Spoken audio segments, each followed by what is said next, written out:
Hello friends, రేపటి complete episode ఇప్పుడు ఈ వీడియోలో చూడండి. ఇక జాను విశ్వాతో ఫోన్ మాట్లాడుతూ, హలో విశ్వ, మా అక్కకు పెళ్లి సంబంధం ఫిక్స్ అయింది.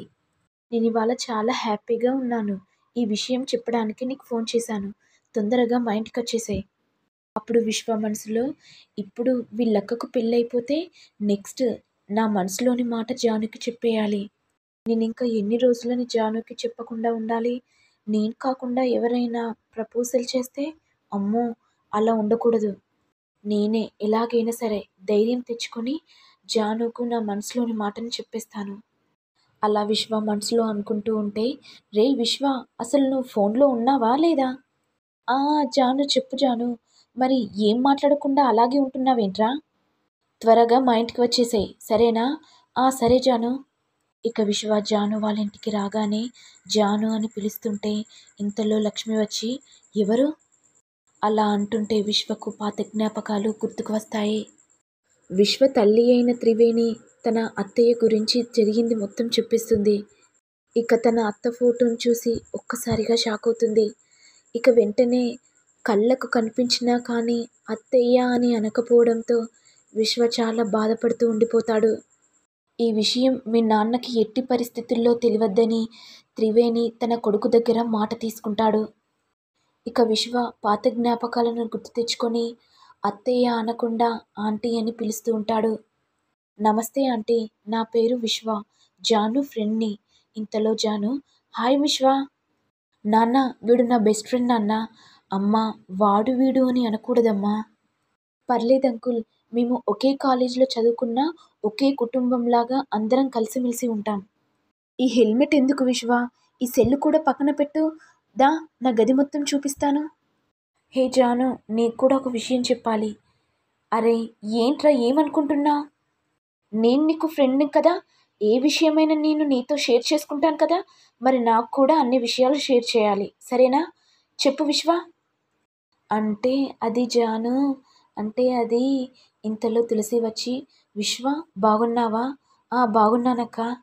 అక్క, నీకు కంగ్రాట్స్, పెళ్లి సంబంధం కుదిరిందంట కదా, నాకు జాను చెప్పింది. అక్క, బావ ఎలా ఉంటాడక్క? మరి నాకు చూపించవా అక్క? బావేమో కంపెనీ ఆఫీస్లో చైర్మన్ అంట కదా. నీకెలా తెలుసు విశ్వ? నాకు అన్నీ తెలుస్తాయక్క, అంతే అవి. విశ్వ, నువ్వు జానుతో మాట్లాడు, నీకు నేను టీ తీసుకొని వస్తాను. అలాగే అక్క. ఇక విశ్వ తన మనసులోని మాటను జానుకి చెప్తుంటే ఇంతలో తన తండ్రి ఫోన్ చేసి, హలో నాన్న, ఎక్కడున్నావు? అంటే అది నాన్న, నేను కాలేజీలో ఉన్నాను నాన్న. సరే మరి నేను వస్తున్నాను, నీతో పని ఉంది. చాలా రోజులైతుంది కదా, నీతో మాట్లాడాలి. ఇది విని విశ్వ ఒక్కసారిగా షాక్ అవుతాడు. నేను కనుక అత్తయ్య వాళ్ళ ఇంట్లో ఉన్నానని తెలిస్తే ఇక నా పని అవుట్. ఇక్కడి నుంచి నేను వెంటనే వెళ్ళాలి, లేకపోతే మా నాన్నకి తెలిసిందంటే ఇక అంతే. జాను, మా నాన్న ఫోన్ చేశాడు, అర్జెంటుగా రమ్మన్నాడు. ఓహో అవునా, మీ నాన్న చేశాడా? అయితే మరి ఇక్కడికి రమ్మని చెప్పు. అప్పుడు విశ్వ మనసులో, మా నాన్న గనుక ఇక్కడికి వచ్చాడంటే భూకంపమే జరిగిపోతుంది. మా నాన్న నీకు మామయ్య అని తెలిస్తే జీవితంలో నాతో మాట్లాడవు.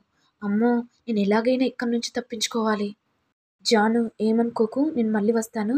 Okay bye. సరేరా, మరి రేపు కాలేజీలో కలుద్దాం. సరే జాను, బాయ్. ఇక విశ్వ తండ్రి కాలేజ్ దగ్గరికి రాగానే, అమ్మో మా నాన్న వచ్చేసాడు, ఇప్పుడు నేను ఏం చెప్పాలి మా నాన్నకి సమాధానం? ఇక విశ్వ వాళ్ళ నాన్న దగ్గరికి వచ్చి, నాన్న, నువ్వు వచ్చి ఎంతసేపు అయింది? విశ్వ, నువ్వు కాలేజీలో కాకుండా బయట ఎందుకు తిరుగుతున్నా? అంటే అది నాన్న, చాలా హెడ్ఏక్గా ఉంది, అందుకే బయటకు వచ్చాను నాన్న. నువ్వు చెప్పేటివన్నీ నిజాలు కాదని నాకు ఎప్పుడో తెలుసు, కానీ నీ ఆరోగ్యం జాగ్రత్త. మీ అమ్మ నిన్ను కలవరిస్తుంది, త్వరగా తీసుకురమ్మని చెప్పింది, అందుకే కాలేజ్ వరకు వచ్చాను.